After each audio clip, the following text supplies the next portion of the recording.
Hello! Oh god, it's already started. Hi, welcome to another video. Welcome to 2023! I have lost my voice. I went out on New Year's, which was 2 days ago, and I had to talk so loudly that my voice was gone by the time I got home that night, and yesterday I did not sound good, which is when I intended to film this video. I didn't want to film it today because I had a load of other stuff I wanted to do today, but I had no voice yesterday and I was just desperately hoping that I would have some semblance of a voice today. I mean, it's there. I am sorry that I sound very croaky in this video, but we're gonna push through, hopefully. And I'm gonna do a wrap up for all the books I read in December. I've just realised I don't even have a drink. Like, how is my throat gonna survive this? Hang on. Okay, I'm gonna pretend that I didn't just drop the toggle of my hoodie in my drink, but I have a drink. Oh my god. Okay, I just don't know how well this is gonna go. I apologise again, but I have a wrap up to show you. As I said, I read 13 books in December. I feel like the month started with some kind of average reads, and I was really putting a lot of onus on reading Christmas Eve festive books, and then in the middle of the month I read some that weren't related to Christmas at all. The month picked up a bit, and then I dived back into a couple of Christmassy wintry reads, so I'm excited to show you what they all are. I discovered a new favourite book in December, which I'm really excited about, so it was definitely a really good month for me as the last month of the year for reading, because I read a lot of different types of genres and discovered some new 5-star reads. Okay, so the first book that I read that definitely let me down, why am I so croaky, is Gifts by Laura Barnett. This was a story that followed multiple different people, and each chapter moved on to a different character's perspective and how they all were trying to find the perfect gift for the next person in the story.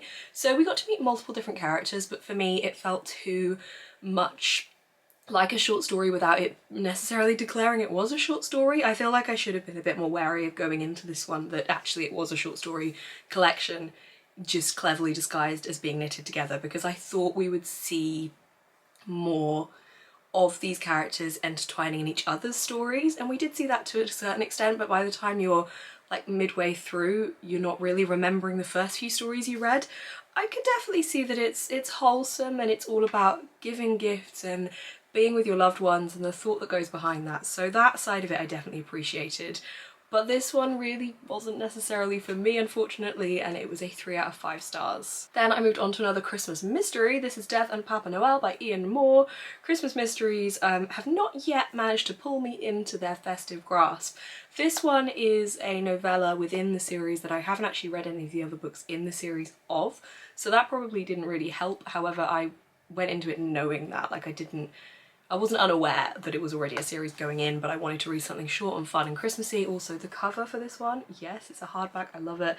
So this is a mystery.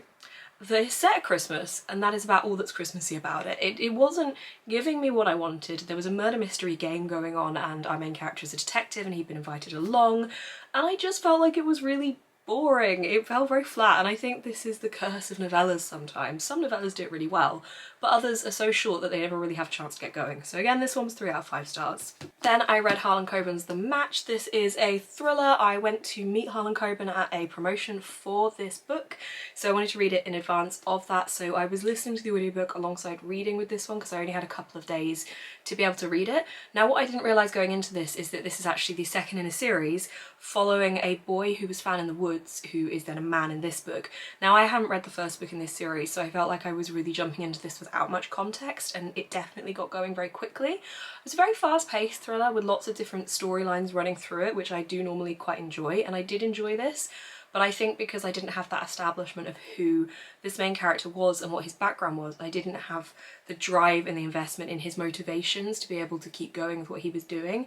So whilst the writing and everything was enjoyable here, for me this one fell a bit flat because of that reason, which is literally my own fault. I just didn't click that it was part of a series, so I gave this one 3 out of 5 stars. If anyone has joined me on my Christmas extravaganza of reading Alexandra Benedict books, I accidentally bought this one, as I've said in a couple of videos now, not realising that it was Alexandra Benedict. Well, I did realise that, I just didn't click that Alexandra Benedict had also written The Christmas Murder Game, which I read in 2021 and didn't particularly enjoy. So this one is a Murder on the Orient Express-esque, I would definitely say. It's Christmassy, everyone's trying to get home on a sleeper train for Christmas, and there is a murder committed, and it's trying to work out who it is that did it. I didn't hate this one as much as I expected to. There were certainly parts in the narrative and the writing that had me with a big question mark above my head, but honestly it wasn't horrendous. So I gave this one a 3 out of 5 stars again. See what I mean by the start of the month being like one tone of kind of low rating. Well, not that a 3 is even a low rating. For me, a 3-star is pretty average. It doesn't mean I dislike the book, I just kind of had neutral to good thoughts about it. It's a good rating for me, still a 3-star. But yeah, for this one, I didn't hate it as much as I expected to, but I still didn't love it. Also, I have this new light thing that I got for Christmas, and I don't know where to put it. It's like a little Philips Hugo, so I called it Hugo, which you can move around, it's wireless, but I thought it would be cool for streaming and filming, and now I keep seeing it in the background. I'm like, is it just a random glowing blob? I don't know where else to put it. Honestly, I'm staring at it too much and now it's blinding me. Can I put it there?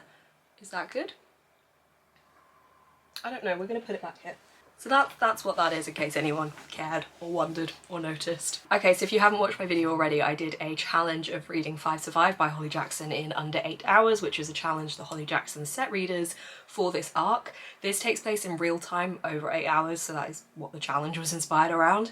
And it follows a group of people who are going on their spring break or their holiday or something, and they are all in this camper van, and suddenly they are being shot at by a shooter in the forest and they cannot escape this situation. So they have to pan it out basically and try and appease the shooter. So this one I had high hopes for because I really love the Good Girls Guide to Murder series, especially the first 2 books in that series by Holly Jackson. Now, one of the things I really enjoy about the Good Girls Guide to Murder series was that it was set in my area of England, and I really enjoyed the little nods and the little mentions to this area. Also, I really enjoyed seeing the English schooling system and seeing that kind of thing in there and having that nostalgia element to it as well.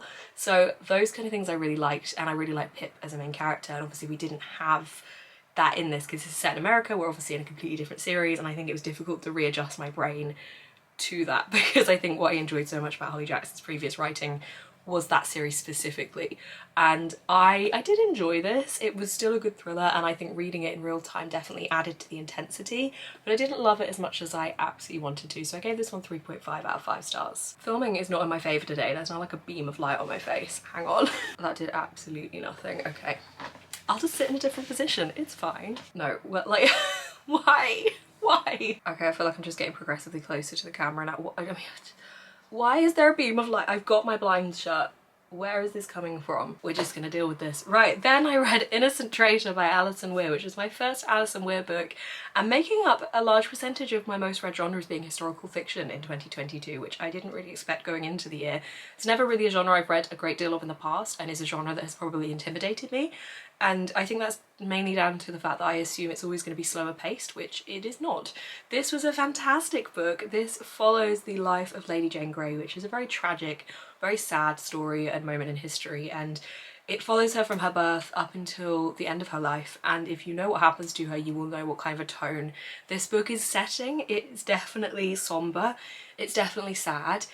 It's fascinating to see the perspective of this all happening through the eyes of Lady Jane Grey, and also of her nanny and her mum, who we get perspectives from as well. We do get a couple of other random chapters from other perspectives. For example, we get some from Mary, and I think we get some from Catherine Parr as well, so it's really interesting, and I completely was absorbed with this story. I listened to this as an audiobook, really good audiobook, would highly recommend if you are looking for something a little bit different to listen to on audio. I really enjoyed the narration of it, and I think the narrator did a fantastic job, especially carrying Lady Jane Grey from being, I think the narration took over when she was about 4 until she is 15 or 16 when she dies, and the narrator's range in doing that was just brilliant. So I really love this book for so many reasons. It's definitely very sad. It's pretty grim, but it was fantastic, and it was a 5 out of 5 stars for me. Another 5-star read and a new favourite book of mine is The Book of the Most Precious Substance by Sarah Gran. Oh no, my voice, please stay with me. This book, oh god, what is this video? I'm so sorry. This book was so good. This is kind of sexy Shadow of the Wind meets something maybe Taylor Jenkins Reid would put together. It's just So good. I'm gonna try and use this book to block out the sun ray. It's not happening. Where's it even coming from? Anyway. Oh, I know what's happening. It's reflecting off of a bloody photo. I'm being done over by my own art wall. Anyway, it's really good. Very sexy. It follows a journey of a woman trying to find this book. She's a rare book dealer and she is trying to find this book for somebody that will pay a lot of money for it, but this book has a lot of danger tied to it, and it is a book of occult sex magic. So this is full of sexy times in a very mature way. I would definitely say check out the trigger warnings for this if it is one that you're interested in reading, but it is done in a way that is not, it's not a smutty read. It's very passionate, very full of fire and fierce characters, and I really, really loved it. It's like a favourite book of all time for me now. It was just totally hypnotic. The passion in the pages definitely drew me in so much that I just couldn't put it down, so this one was definitely an easy 5 out of 5 stars for me. Okay, we muster on. Then I read Come Closer, which is also by Sarah Grand, so the same author as the Book of the Most Precious Substance. I listened to this one as an audiobook. It's a really short book if you're looking for a horror that is quite fast-paced, quite gripping. It follows a woman as she is slowly possessed by a demon, and that's pretty much all I can say on the matter. It was fast-paced, it was quite strange, definitely dark in places. I think Sarah Grand does a really good job of that writing style, and it was pretty compelling. I gave it 4 out of 5 stars. Then I read The Christmas Bookshop by Jenny Colgan. This was so good. This is a contemporary following a woman who moves to Edinburgh after she loses her job, and she starts working at this bookshop that is basically going to go under, and the man is going to lose his business if she cannot help him save it.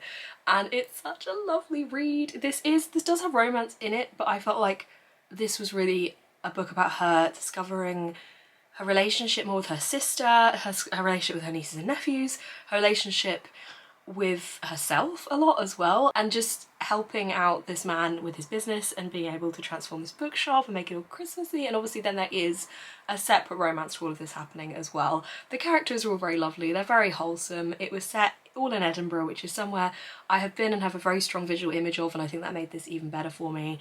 I really liked it. It was so festive and so cute. I gave this one 4.5 out of 5 stars, and I think this probably now sits as my favourite Christmassy read. Then I read The Very Teeny Weeny Advent Street by Carol Ann Duffy.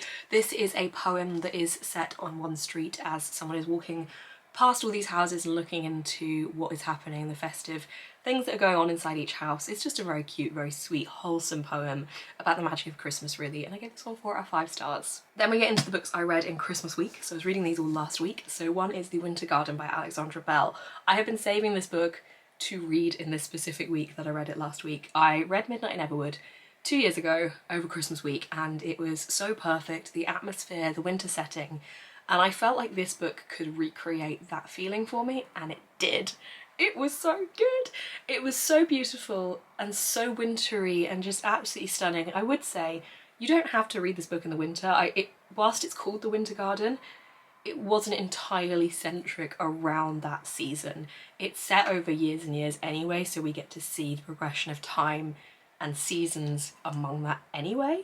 But the magic in this, it's very Night Circus meets Midnight in Everwood. It was beautiful, it was stunning, I absolutely loved it. I gave it 5 out of 5 stars, and I think that if I would have filmed my Best Books of the Year video later, which I knew this would happen because I had to film it early, then I think this definitely would have made the cut onto that video, because I just loved it. It was so magical, beautiful. It was also the story of 2 women and their friendship over time and how that changed, and the lives that they had carved for themselves and the regrets and decisions that had led them to that point as well as looking at grief and loss. So there was a lot of different topics in this. I feel like I've not really described what it's about at all, but there's also a competition that these women are taking part in to try and make the best pleasure garden, and the pleasure gardens these women make are just beautiful, and I had such a delightful time reading about it. So this was the perfect book to read in the Christmas week, and I bloody loved it. I have 2 books left. If my voice can do that, I think we're okay. I think we're good. So then I moved on to reading some of the books my mum got me for Christmas. I will be posting up a Christmas book haul. I do need to film that because I just have a massive stack of books over there that are all part of that haul. So this is The Word Is Murder by Anthony Horowitz. This is a very interesting take on a crime book. Anthony Horowitz has written himself into this book as a character, as a main character. So the premise of this is that a woman has arranged her own funeral and on that same day has been found dead, murdered. And this follows a detective who has enlisted the help of Anthony Horowitz to help write a book about the detective so that the detective can therefore get more cases. Now, this concept was totally fascinating to me and completely distracted me from the whole plot of the book, which is very much my own fault. So the concept of the mystery element here I enjoyed, but I felt like it was strung out in a way that didn't really build the intrigue as well as it could have. Definitely gave me goosebumps, which I always enjoy. I like a moment at the end of a chapter where you're left with like one specific word that just gives you that chills feeling. It did that. However, the way the reveals happened and the way it was spaced out, I felt like removed the intrigue element for me. So it kind of lost points there. However, the fascination that I had with the fact that Anthony Horowitz had written himself into this book made me question everything. So I was like, what's real and what's not real? Because there was a specific point where he's talking to his agent and she says, you know, you're gonna have to change people's names so they're not identifiable. And now I'm like, well, I've been Googling these people and it comes up with just characters from this book. Are they actually real? I'm so confused. Anyway, it definitely captivated me, but the mystery itself was not really like the one for me. So I gave this 3.5 out of 5 stars. I don't know if you could tell I was really holding on for dear life with that one. Okay. Heap House by Edward Carey is the final book I read in 2022. Oh my god, come on through. Okay, this book, I somehow poetically have ended the year on the same author I started it on. So I read Little by Edward Carey at the start of 2022. And this was my final book of the year. This was another one that my mum bought me for Christmas. This is a really interesting magic system, kind of. It's a very gritty, I think it's Victorian London.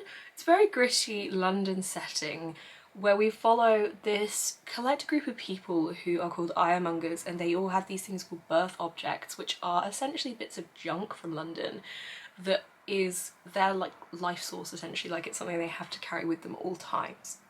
And we follow two characters. Follow this boy, who is one of the ironmongers, and he is living in this house and he has his birth object and he can hear the other birth objects talking and saying their names. So they all have human names that he can hear. And then we follow this girl who is brought into the house, and as soon as she arrives, all these objects start going missing and nobody knows why. So we follow those two different narratives as they knit together. And I had a delightful time with this one. It was really playful and fun whilst also being very dark and gritty, and I think that's something that Edward Carey balances very well. Whilst his writing is very dark and very ominous and very gothic, it never makes you feel too desolate and too isolated, and I think that's a really good balance to craft. I loved that we had this absolutely bizarre fantasy element to this. It just was so intriguing to read about. It made me laugh a lot as well, having these objects be personified in the way of this boy being able to hear them talking. And they're such mundane objects as well, and the value that these people place in those mundane objects. It was really interesting reading experience, and I gave this one 4.4, sorry, I gave it 4 out of 5 stars. Okay, I got through the video. I don't know how awful this is going to be to watch back as I edit. Hopefully you enjoyed it. I'm so sorry. I didn't want to film it when my voice was still like this, but it's Monday today and this video has to go live tomorrow and I'm back at work tomorrow. So I needed to film it today basically, and I didn't know what my voice was going to be like when I woke up. So at least that's done. I have to film again on Wednesday. So I'm hoping if I don't talk for all of tomorrow, which is probably going to be difficult given that I'm back at work, then I should be okay. I don't know, but thanks for bearing with me.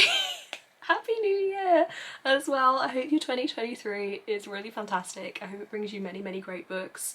I haven't yet set my Goodreads reading goal as well. I think hopefully by the time you're watching this I will have, but I'm deliberating at the moment what that should be. I'm going to be filming a 2022 wrap up, like just looking back on what I read, my reading stats, and the kind of goals that I set myself at the start of 2022 and did I achieve them, and then looking at 2023 and what goals I want to have going forward there and what I want to achieve. This light on my face. This is going so well. So that video will be live at some point, but that's coming, and hopefully I will be able to say what my reading goal is in that video, because I just haven't settled on one yet. Okay, I'm gonna stop talking now and drink loads of water and gargle some salt water, because that's a fun time. Thank you so much for watching this video. If you did enjoy, despite this, please give it, oh god, I might as well start coughing. Please give it a thumbs up. You can comment down below how many books you read in December. You can subscribe to see more of my face on your feed, and link down below you will find my Patreon, where I'm going to be doing a readathon this weekend. So the 7th, is it? I think the 7th and the 8th of January, the first weekend of January. It's a 48-hour readathon. I'm going to be live both days of the weekend, and it is available to all of my patrons. So if you wanted to have a little bit of a boost to start off your reading for the year, that is all happening this coming weekend if you're watching this when it's released. If you're not, then sorry, it's happened, but more will be happening. I do them quite often, and it's always for all tiers of my patrons. Thank you so much for watching. Oh, and also my shop is linked down below. There's stuff there too. I've forgotten how to film. I haven't filmed for like a week and a half. But anyway, thanks everybody. I hope you have a lovely year. I'll see you in the next video. It's not like I'm going to be gone for a year, but hey, Happy New Year, happy 2023.